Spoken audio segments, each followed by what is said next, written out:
How to change your channel name on YouTube. Hello everyone, I am Bishaka and welcome to our channel. Now let's get right into the tutorial. Firstly, go ahead and open YouTube on your device and make sure you are signed in. Now, tap on your profile icon on the top right of your screen and then tap on the YouTube Studio option in the menu that appears.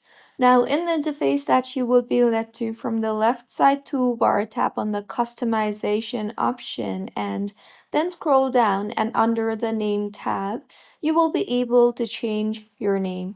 So go ahead and make any required changes and then tap on the publish option on the top right of your screen, and with this, the changes that you made will be saved. So this is how you can change YouTube channel name. If you find this tutorial helpful, please like the video and do comment if you have any queries.